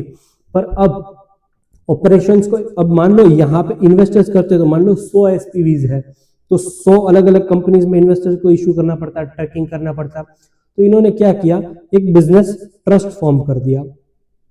पर अभी आप देखो एसपीवीज के शेयर्स किसके पास है सर, इन्वेस्टर्स के पास में है ना। तो अभी मैंने बिजनेस ट्रस्ट बीच में लाना है, तो मुझे अपने जो शेयर्स है, अपने शेयर्स जो कि मैंने होल्ड करके रखे एसपीवीज में, वो मेरे को बिजनेस ट्रस्ट को ट्रांसफर करने पड़ेंगे। मतलब मैं क्या कर रहा हूँ, एसपीवी में मैंने जो शेयर्स होल्ड करके रखे थे वो मैं बिजनेस ट्रस्ट को दे रहा हूँ। सर पैसा कितने लोगे बिजनेस ट्रस्ट से? सर बिजनेस ट्रस्ट ने बोला कि मैं आपको पैसा नहीं दूंगा, मैं अपनी यूनिट दे दूंगा आपको। मतलब फॉर एग्जाम्पल यहाँ पे जो कंपनीज है 100 कंपनीज, सब में ये 100 इन्वेस्टर्स का एक एक शेयर था, यहाँ पे सबकी 1% होल्डिंग थी। तो बिजनेस ट्रस्ट बोलेगा फॉर एग्जांपल मैं भी अपने 100 यूनिट्स इश्यू कर देता हूँ और सबको एक एक यूनिट दे दूंगा, तो आपका प्रोपोर्शन सेम रहा। सो इस हिसाब से तो अभी हो क्या रहा है, इन्वेस्टर्स अपने शेयर्स सरेंडर कर रहे हैं। It is covered under the definition of transfer 2 clause 47 sale exchange barter transfer lease licence rental, sorry ये तो जीएसटी वाली डेफिनेशन हो गई। सो सेल हो गया आपका, एक्सचेंज हो गया, रिलिंक्विशमेंट, एक्सटिंग्विशमेंट। तो यहाँ पे एक्सटिंग्विशमेंट ऑफ राइट हो गया, तो यहाँ पे आपका राइट यहाँ से एक्सटिंग्विश हो रहा है, तो आप ये चीज को आप बिजनेस ट्रस्ट को ट्रांसफर कर रहे हो अंडर सेक्शन 2 क्लॉज 47, और बदले में आपको क्या मिल रहा है सर? बदले में हमको मिल रहा है यूनिट। अरे पर आपका अभी आप टेक्निकली सोचो सर, आपका जो सिचुएशन बिफोर एंड आफ्टर क्या कुछ अलग हुआ? सर नहीं सर, बीच में एक एंटिटी आ गई। पहले भी हम उतना ही प्रोपोर्शन होल्ड कर रहे थे एसपीवीज में, अभी भी उतना ही प्रोपोर्शन होल्ड कर रहे हैं। तो गवर्नमेंट ने बोला although it is covered under the definition of transfer, हम इसको ट्रांसफर नहीं मानेंगे, और जो इन एसपीवीज में आपकी कॉस्ट है उस कॉस्ट को हम इस यूनिट की कॉस्ट मान लेंगे। यहां पे आपको मैं समझाता हूं किस हिसाब से। Yes, firstly there were no business trust नहीं था, shares of SPV were directly held by investors।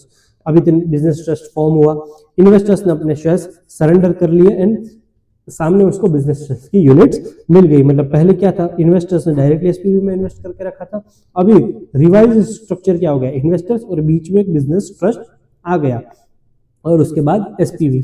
ठीक है, अभी शेयर्स ऑफ एसपीवी मतलब इसके शेयर्स जो थे पहले इन्वेस्टर्स के पास में थे, अब इसका मालिक कौन?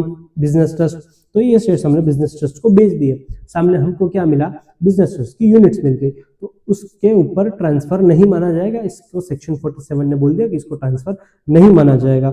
और जो ये अपनी एसपीवी में कॉस्ट थी, यहाँ पे अपनी जो कॉस्ट थी उसको अब इसकी कॉस्ट मान लिया जाएगा। Very simple provision. So cost of unit acquired, cost of ये अपना शेयर्स अपने जो सरेंडर किए उसी कॉस्ट को अपनी यूनिट की कॉस्ट मान लिया जाएगा।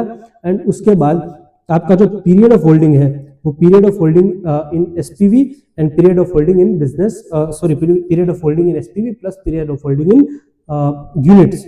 मतलब आपने फॉर एग्जांपल ये आप 4 साल से आप होल्ड कर रहे हो एसपीवी के शेयर्स। अब यहाँ पे होता क्या है आगे जाके, तो जस्ट लेट मी चेक क्या मेरा एक रिकॉर्डिंग ठीक से हो रहा है। Yes it is fine.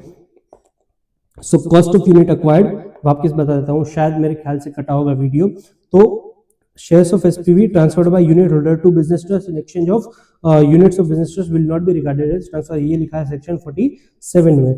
अब जो आपकी कॉस्ट है इसकी, किसकी सर? बिजनेस ट्रस्ट की, क्योंकि आपको भी बिजनेस ट्रस्ट की यूनिट्स मिल रही है। आप किसके ओनर हो सर? बिजनेस ट्रस्ट के ओनर हो। पहले आप एसपीवी के ओनर थे, अब आप बिजनेस ट्रस्ट के ओनर हो। इसकी यूनिट की कॉस्ट क्या लेंगे सर? जो इसकी कॉस्ट थी पहले वही हम इसकी कॉस्ट मान लेंगे। सर पीरियड ऑफ होल्डिंग क्या माना जाएगा? फॉर एग्जांपल हम इसको 4 साल से होल्ड कर रहे थे, फिर हमने ये ट्रांसफर किया और यहाँ पे 1 साल तक हमने बिजनेस ट्रस्ट की यूनिट होल्ड किया, तो टोटल 4 + 1 मतलब 5 साल जो है वो बिजनेस ट्रस्ट का अपन होल्डिंग पीरियड मानेंगे। मतलब अगर बिजनेस ट्रस्ट की यूनिट को अपन बेचते हैं आगे जाके तो ये पीरियड ऑफ होल्डिंग लिया जाएगा 5 ईयर्स।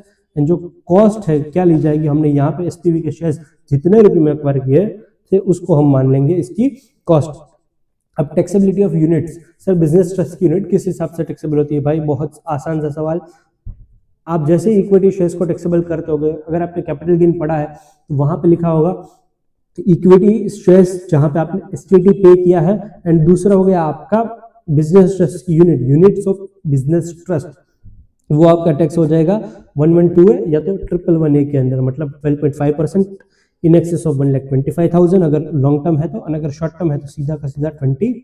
परसेंट आपका टैक्सेबल हो जाएगा ना। अगर आपको लॉन्ग टर्म या तो शॉर्ट टर्म ये डिफाइन करना है तो पीरियड ऑफ होल्डिंग लिया जाएगा 1 ईयर का, यहाँ पे पीरियड ऑफ होल्डिंग, ताकि आप ये डिसाइड कर पाओगे whether it is a long term और शॉर्ट टर्म। Very simple.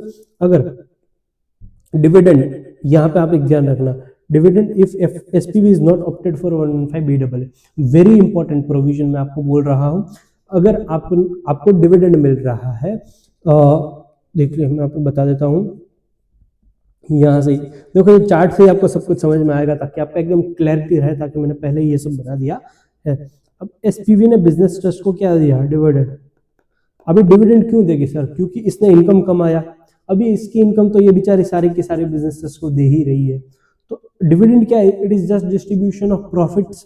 तो अगर इसने इसको डिविडेंड दिया और आगे जाके ये इसको डिविडेंड दिया है, मैंने आपको बोला था किसको टैक्सेबल होगा sir, interest dividend and rent from rate, किसको टैक्सेबल होगा, सिर्फ इन्वेस्टर्स को टैक्सेबल हो जाएगा।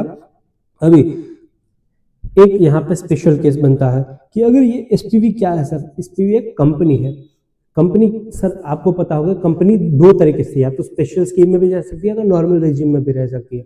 नॉर्मल रेजिम में आपका टैक्स रेट क्या हो जाएगा सर, 25% या तो 30%, जो आपको 2 साल पहले का टर्नओवर देखना है 400 करोड़, 25 या तो 30% प्लस सरचार्ज प्लस सेस। और अगर 115BAA के लिए ऑप्ट कर रही है तो क्या टैक्स रेट हो जाएगा सर, 22% प्लस आपकी 10% प्लस आपकी 4%, मतलब इफेक्टिवली 25.168%।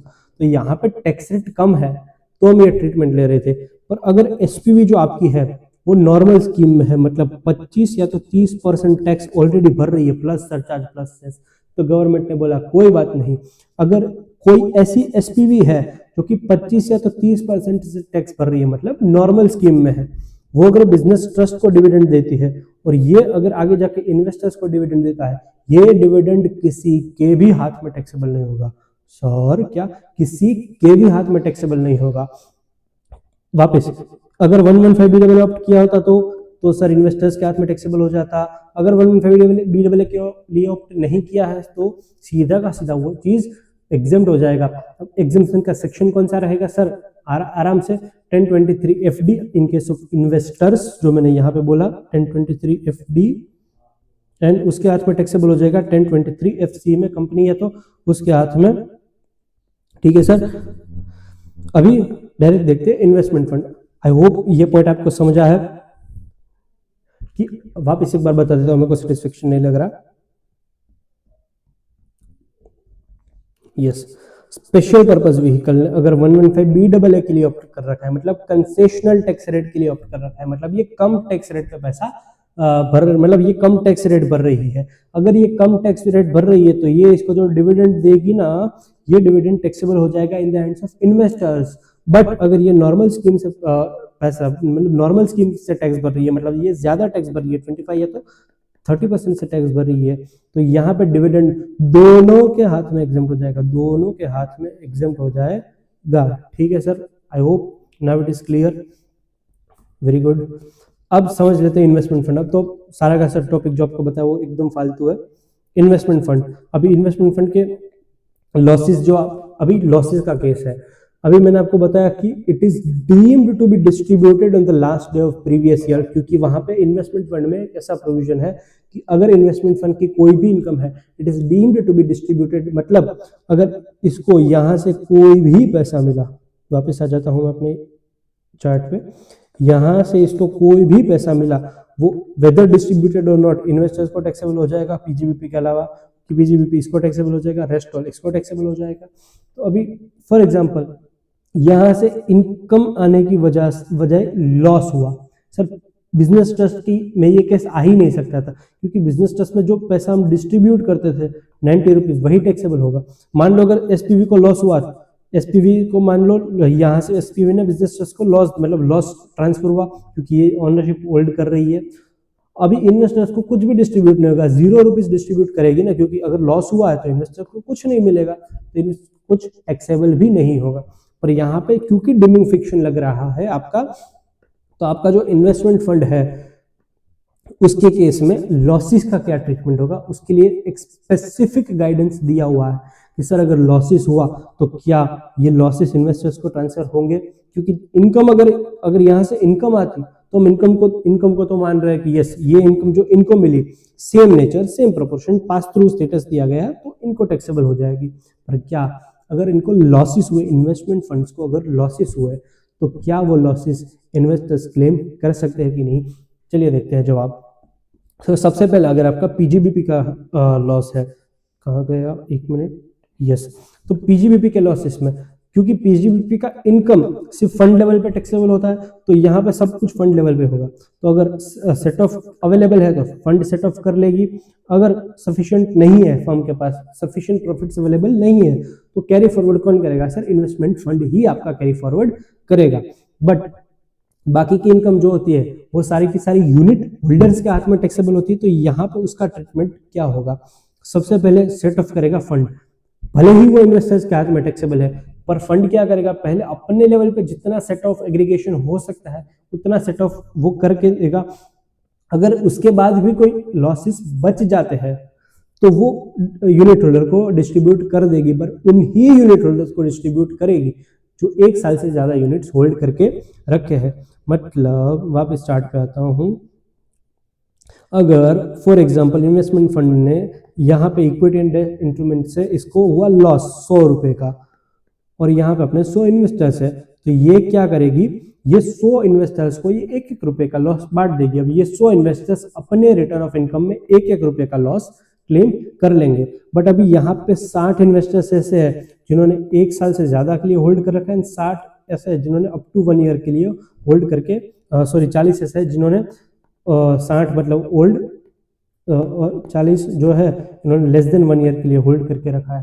तो हम बोलेंगे कि भाई ये इन्हीं 60 लोगों में जिन्होंने 1 साल से ज्यादा होल्ड करके रखा है इन्वेस्टमेंट फंड की यूनिट, उसको ही डिस्ट्रीब्यूट होगा लॉस। बाकी का लॉस ये 40 के भाग में जो लॉस आएगा -1 का ये डिस्ट्रीब्यूट तो होगा पर ये लैप्स हो जाएगा, ये लोग कलेक्ट कर सकते नहीं है। यही प्रोविजन दिया हुआ है, मैं आपको समझाता हूँ। यस, तो पहले फंड अपने लेवल पे सेट ऑफ करेगा, अगर जो बच गया वो जिन्होंने 12 महीने से ज्यादा यूनिट्स होल्ड करके रखी है उनको बांट दिया जाएगा, फिर इन्वेस्टर्स के हाथ में आ जाएगा। अब इन्वेस्टर्स के हाथ में अगर मान लो वो -1 रुपीज किसी के साथ अपने रिटर्न में, इन्वेस्टर्स के रिटर्न में सेट ऑफ हो रहा है तो वो अपने रिटर्न में सेट ऑफ मार देंगे, अगर उनके रिटर्न में भी सेट ऑफ नहीं रहा तो आगे जाके इन्वेस्टर्स की उसको कैरी फॉरवर्ड कर सकते हैं। बट यहाँ पे एक प्रैक्टिकल लाइफ का मैं आपको जजमेंट बता देता हूँ। फॉर एग्जाम्पल आपका जो इन्वेस्टमेंट फंड है उसको ही 1 साल नहीं हुआ, फॉर एग्जाम्पल आपका इन्वेस्टमेंट फंड बना जुलाई में, अब जुलाई में आपका इन्वेस्टमेंट फंड बना और मार्च तक आपको 1 साल नहीं हुआ तो आपके सारे के सारे यूनिट होल्डर जो कि पहले से है सारे के सारे लेस देन 12 मंथ्स है तो और फर्स्ट ईयर ऑफ इनकॉर्पोरेशन में मेजोरिटी आपको लॉसेस की प्रोबेबिलिटी ज्यादा रहती है क्योंकि आप हायर प्राइसेस पे सब अक्वायर करोगे तो पहले साल में लॉसेस होने के चांसेस बहुत ज्यादा है। तो और क्योंकि यहाँ पे आपका इन्वेस्टमेंट वगैरह भी स्टार्टअप्स पे लग रहा है तो यहाँ पे प्रैक्टिकल लाइफ का एक जजमेंट आया था कि कोई बात नहीं, क्योंकि इन्वेस्टमेंट फंड की लाइफ ही 1 साल से कम है तो सारे के सारे यूनिट होल्डर्स को लॉसेस भी डिस्ट्रीब्यूट हो जाएंगे और वो अपने रिटर्न में उसको क्लेम भी कर पाएंगे, सेट ऑफ भी कर पाएंगे, कैरी फॉरवर्ड भी कर पाएंगे। ये प्रैक्टिकल लाइफ का जजमेंट है, ये आपके सिलेबस का पार्ट नहीं है, फिर भी मैंने आपको एक बार के लिए बता दिया। ठीक है, अब रैपिड फायर बुक से अपन क्वेश्चन करते हैं। सो मैंने जो भी इंपॉर्टेंट पॉइंट्स है जहां जहां पे आप गलती कर सकते हो एक रैपिड फायर बुक से आपको एक क्वेश्चन बना के दिया हुआ है। सर मैं यहाँ पे आपके साथ सॉल्व करूंगा, सर बिना देखे अपन सॉल्व करेंगे, जितना हो सकता है उतना याद करने का ट्राई करेंगे एंड उसके बाद अपन आंसर्स देख लेंगे। सर तो यहाँ पे मैंने अलग फॉर्मेट में आपको क्वेश्चंस बना के दिए हैं। सर किस तरीके से, पहले देख लेते हैं। ट्रस्ट का नाम है निर्मला ताई डू नॉट ट्रस्ट, ये इसकी एसपीवी है इलॉजिकल प्राइवेट लिमिटेड, इन्होंने इलॉजिकल प्राइवेट लिमिटेड से निर्मला जी को पैसा मिला है। ये वाले मतलब जो इनकम नीचे दी हुई है वो निर्मला डू नॉट ट्रस्ट को इलॉजिकल प्राइवेट लिमिटेड से मिला है, तो इसकी टैक्सेबिलिटी डिटरमाइन करनी है। अब यहाँ पे पहले रिवीजन में भी रिवीजन आपको एक बार करवाता हूँ। Interest dividend rent from rate, ये किसको टैक्सेबल होगा? इन्वेस्टर्स को टैक्सेबल होगा, और बाकी की जो भी इनकम है वो सीधा का सीधा बिजनेस ट्रस्ट के हाथ में टैक्सेबल हो जाएगी। सर इसी हिसाब से इसको सॉल्व करेंगे, मैं आपके साथ लिखता चलूंगा इस चीज को। Sir rental income of rate, sir किसके हाथ में टैक्सेबल होगी? Sir in the hands of investors के हाथ में टैक्सेबल हो जाएगी, इन्वेस्टर्स के हाथ में टैक्सेबल हो जाएगी। तो यहाँ पे एग्जाम के ऊपर काटा मार देंगे, यहाँ टैक्सेबल के ऊपर काटा मार देंगे, मतलब ये सीधा का सीधा इन्वेस्टर्स के हाथ में टैक्सेबल हो जाएगी। यहाँ पे एग्जाम तो टैक्स रेट की तो बात ही नहीं आती। सर टैक्सेबल, अगर टैक्सेबल है तो कौन सी रेट से टैक्सेबल होगी? देखो अगर रेसिडेंट के केस में कितना मैंने बोला sir, TDS rate always 10%। Non resident के केस में कितना टैक्स लगेगा सर? रेट्स इन फोर्स, और यहाँ पे भी रेट्स इन फोर्स, जिसको आप फाइनेंस एक रेट भी लिख सकते हो, टैक्स रेट यहाँ पे भी रेट्स इन फोर्स, और यहाँ पे टीडीएस रेट होगी आपकी 10%। ठीक है सर। उसके बाद अगर आपको रेंटल इनकम ऑफ इनविट, यहाँ पे मैंने देखो यहाँ पे एक और चीज मैंने आपके लिए करके रखी है, जो रेड मार्क करके रखा है ना मैंने यहाँ पे रेड कलर में, वहां पे आप गलत हो सकते हो, तो मैंने उस चीज को आपको पहले ही हाईलाइट करके दे दिया कि वहां पे प्लीज आप एक ध्यान रख लेना। सो यहाँ पे रेंटल इनकम ऑफ इनविट, जैसे कि मैंने बोल दिया रेंटल इनकम ऑफ इनविट है, इनविट तो इनविट का मेन बिजनेस नहीं है, तो ये सीधा का सीधा इनकम इनविट के हाथ में ही टैक्सेबल हो जाएगा, तो मतलब इनविट के हाथ में ही टैक्सेबल हो गया। अब मैंने आपको बोला था कि बिजनेस ट्रस्ट के केस में कैपिटल गेन वाली इनकम, अब टैक्स रेट याद करते हैं, कैपिटल गेन वाली जो तीन इनकम है 112, 111 है, 112 है, ये तीनों अपने स्पेशल रेट पे लगती है, बाकी की कोई भी इनकम होती है सर कौन से रेट पे लगती है? MMR, और एग्जम्प्ट है नहीं तो एग्जम्प्शन का सवाल गया, और यहाँ पे एग्जम्प्ट हो जाएगी अंडर सेक्शन 1023 FD। ठीक है। दूसरी बात, इंटरेस्ट फ्रॉम एसपीवी, अगर एसपीवी से इंटरेस्ट रिटर्न फ्रॉम रेट, तो इसका भी सेम ट्रीटमेंट यहाँ जैसा हो जाएगा, ये इसके हाथ में एग्जम्प्ट हो जाएगा, ये ट्रस्ट के हाथ में एग्जम्प्ट हो जाएगा, इसके हाथ में टैक्सेबल, यूनिट होल्डर्स के हाथ में टैक्सेबल हो जाएगा। नॉन रेसिडेंट के केस में क्या बोला था मैंने? इंटरेस्ट के केस में आपको कितना टीडीएस काटना है सर? 5, 10 रेट्स इन फोर्स, तो यहाँ पे आपका टैक्स रेट होगा 5%, यहाँ पे टीडीएस रेट भी होगा 5%। और रेसिडेंट को कोई भी इनकम मिलती है, कोई भी इनकम सर, टीडीएस रेट क्या होगी सर? 10%, और टैक्स रेट क्या होगी सर? Rates in force. ठीक है सर। अब डिविडेंड मिला फ्रॉम एसपीवी, अब एसपीवी के केस में मैंने आपको एक स्पेशल प्रोविजन बनाया था कि अगर एसपीवी ने बीडब्ल्यू के लिए ऑप्ट किया, या तो एसपीवी ने 115 बीडब्ल्यू के लिए ऑप्ट नहीं किया है, अगर वो कंसेशनल टैक्स रेट से भर रही है तो टैक्सेबल होगा इन हैंड्स ऑफ इन्वेस्टर्स। अगर वो ज्यादा टैक्स रेट से पैसा भर रही है, नॉर्मल रेट से पैसा भर रही है, सबके हाथ में एग्जाम्पल हो जाएगा, किसी को भी टैक्स नहीं लगेगा, एक ही इनकम ऐसी है। तो यहाँ पे भी आंसर लिख लेते हैं अपन, अगर एसपीवी ऑप्टेड फॉर 115 बीडब्ल्यू, मतलब अगर इन्होंने ऑप्ट करके रखा है, मतलब ये कंसेशनल रेट का बेनिफिट ले रही है, तो ये इन्वेस्टर्स को टैक्सेबल हो जाएगा। क्या बोला मैंने? Interest dividend rent from rate, ये टैक्सेबल होता है इन्वेस्टर्स को, तो ये इन्वेस्टर्स के कॉलम में अपन कर देंगे टैक्सेबल, इन्वेस्टर्स को टैक्सेबल, इसके हाथ में अपन कर देंगे एग्जम्प्ट अंडर सेक्शन 1023C। यहाँ पे टैक्स रेट कुछ है ही नहीं, एग्जम्पशन आ गया आपका 1023C में। फिर आपकी टैक्स रेट अगर डिविडेंड के केस में क्या आती है? 5, 10 रेट्स इन फोर्स, तो यहाँ पे आएगा 10%, टीडीएस रेट भी 10%। रेसिडेंट के केस में TDS rate is always 10%। Tax rate क्या होगी सर? रेट्स इन फोर्स, यानी कि मैं बोल सकता हूँ finance act rate, finance act की जो रेट होगी उस हिसाब से डिविडेंड टैक्सेबल हो जाएगा। अभी dividend from SPV who has not opted for 115 BW, मतलब ये तो एसपीवी महान है सर, ऑलरेडी ज्यादा टैक्स भर रही है, तो ये सबके हाथ में एग्जम्प्ट हो जाएगा, सबके हाथ में एग्जम्प्ट, सबके हाथ में एग्जम्प्ट, सबके हाथ में एग्जम्प्ट। इनके हाथ में सेक्शन 1023C में एग्जम्प्ट हो जाएगा, इसके हाथ में 1023FD, सॉरी यहाँ 1023FC, यहाँ पे 1023C नहीं FC लिख लेना, सॉरी माय मिस्टेक, और यहाँ पे FD। ठीक है। अभी डिविडेंड फ्रॉम रिलायंस, अभी मैंने बोला कि हमें जो इनकम एसपीवी से मिल रही है उसको ही पास थ्रू स्टेटस दिया गया है, अगर बाकी की कोई भी इनकम मिल रही है तो वो सीधा का सीधा बिजनेस ट्रस्ट के हाथ में टैक्सेबल हो जाएगा at MMR, maximum marginal rate. तो टैक्स रेट क्या लगेगी सर? MMR, एग्जम्प्ट को हटा दो, ये टैक्सेबल हो जाएगी। अगर इसके हाथ में टैक्सेबल है तो इसके हाथ में हो जाएगी एग्जम्प्ट अंडर सेक्शन 1023FD, और यहाँ पे एग्जम्पशन अंडर सेक्शन, यहाँ पे एग्जम्प्ट है ही नहीं सर, टैक्सेबल है। चलो अभी LTCG अंडर सेक्शन 1112 है, लास्ट ईयर तक इसका ट्रीटमेंट कुछ अलग था, इसलिए मैंने इसको रेड मार्क करके रखा है, इस बार तो इसका ट्रीटमेंट भी सेम हो गया। तो यहाँ पे ये भी वेरी सिंपल सर, मैंने बोला था कैपिटल गेन के इनकम के ऊपर स्पेशल रेट, बाकी के इनकम के ऊपर MMR, ये कैपिटल गेन है सर, जी हाँ। तो एक सॉरी, ये मैंने इसका आंसर यहाँ पे लिख दिया, एक ही सेकंड, ये जो आंसर है ऊपर आना चाहिए था, अच्छा सब एक एक ऊपर हो गया क्या? ठीक है कोई बात नहीं। तो अगर STCG 111A वाला, LTCJ 1112A वाला, या तो आपका LTCJ अंडर 112 है। ये तीनों में ट्रीटमेंट मैं आपको यहाँ पे लिख के बता देता हूँ, सेम ट्रीटमेंट रहेगी। जो आपका ट्रस्ट है उसके हाथ में टैक्सेबल हो जाएगा। कौन सी रेट्स है sir? Special rates capital gain वाली, जो कि है 12.5%, वापस 12.5% एंड आपकी 20%, ठीक है, उस हिसाब से टैक्सेबल हो जाएगा। एंड इन्वेस्टर्स के हाथ में it is exempt under section 10 subsection 23FD। Very simple. अब अपन देखते हैं एनी अदर इनकम जो कि डिस्ट्रीब्यूट करके रखी है, कौन सी रेट से टैक्सेबल होगी सर? MMR से टैक्सेबल होगी, क्योंकि इंटरेस्ट रिटेंड फ्रॉम रेट। ये तीन ही इनकम ऐसी है जो कि इन्वेस्टर्स को टैक्सेबल होती है। बाकी की जो भी इनकम है आपकी, वो आपकी टैक्सेबल हो जाती है इन hands of business trust only. तो यहाँ पे हम देखेंगे टैक्स रेट आपकी क्या रहेगी सर? MMR रहेगी। क्या टैक्सेबल होगी? यस टैक्सेबल होगी। इन दोनों के हाथ में एग्जाम होता है under section 10.3FD, exam under section 10, yes sorry exam तो है ही नहीं।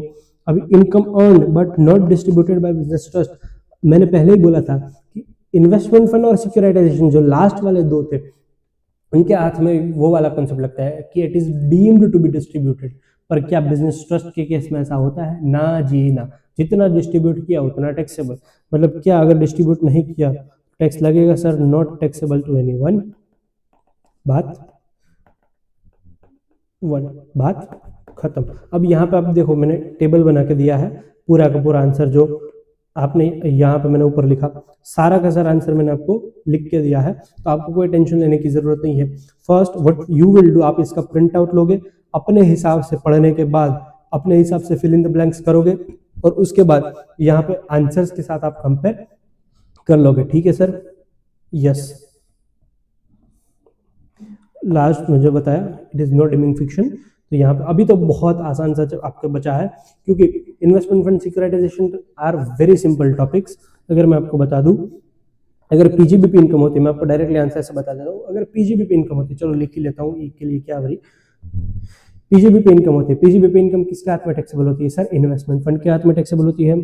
तो इफ टैक्सेबल, अगर कंपनी है तो फर्म है तो 25% टैक्स लग जाएगा, अदर्स के केस में 30%, कंपनी है तो फर्म के केस में अपना ये फाइनेंस एक्ट वाली रेट लग जाएगी। सर काफ़ी सारी फैकल्टीज की बुक में 25 या तो 30% लिखा होगा, बट मैं आपको लॉ का लैंग्वेज बताता हूँ। लॉ में क्या लिखा है कि फाइनेंस एक्ट रेट हम जानते हैं कि 25% और 30% रेट है फॉर्म्स वगैरह के केस में, फॉर्म्स और कंपनीज के केस में। पर आपको एग्जामिनेशन में जब भी क्वेश्चन आता है तो आपको यही लिखना है, rates as specified in the finance act. तो यहाँ पे फाइनेंस एक्ट वाली रेट लग जाएगी, और अदर कोई होगा तो MMR पे टैक्सेबल हो जाएगा पीजीबीपी का इनकम, और यहाँ पे टैक्सेबल। ठीक है? अब इन्वेस्टर्स के हाथ में क्या होगा? इन्वेस्टर्स के हाथ में ये इनकम एग्जाम्प्ट हो जाएगी पीजीबीपी वाली। ठीक है? अदर देन पीजीबीपी आपकी कोई इनकम है तो किस हिसाब से टैक्सेबल होगा? देखो, other than PGBP income investors के हाथ में टैक्सेबल हो जाएगी। कौन सी रेट्स है sir? Rates very simple, 1023FBB। यहाँ पे 10 पहले हम ये देख लेते हैं, क्योंकि it is exempt under section 1023FBA, और अगर कंपनी फॉर्म वाला तो यहाँ पे कोई सीन है ही नहीं। और टीडीएस कौन सी रेट से काटना है सर? रेसिडेंट के केस में ऑलवेज टीडीएस 10%, जो टैक्स रेट है दोनों के केस में रेट्स इन फोर्स, यहाँ पे रेट्स इन फोर्स एंड यहाँ पे इंडिविजुअल टीडीएस रेट, यहाँ पे सीधा का सीधा आपका 10% लग जाएगा। मतलब मोटा मोटी बात करूं, रेसिडेंट के केस में कभी भी आपका टैक्स रेट आया तो रेट्स इन फोर्स हो जाएगा, एंड कभी भी आपका टीडीएस आया तो कभी भी 10% हो जाएगा रेसिडेंट के केस में। नॉन रेसिडेंट के केस में आपको याद रखना पड़ सकता है।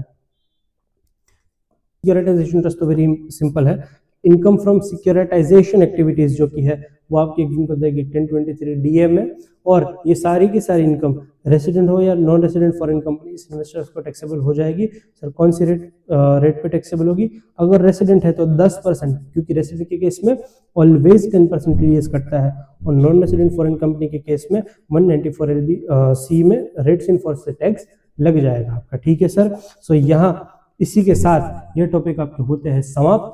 हमने पूरे के पूरे इन डिटेल ये टॉपिक्स को डिस्कस किया हुआ है। Thank you very much for patiently listening to this video, and अगर आप यहाँ तक आ चुके हैं तो सर प्लीज अगर आपको ये वीडियो अच्छा लगा तो प्लीज आप इस चैनल को सब्सक्राइब करके जाइए और अपने दोस्तों को भी सजेस्ट कीजिए। Thank you very much guys.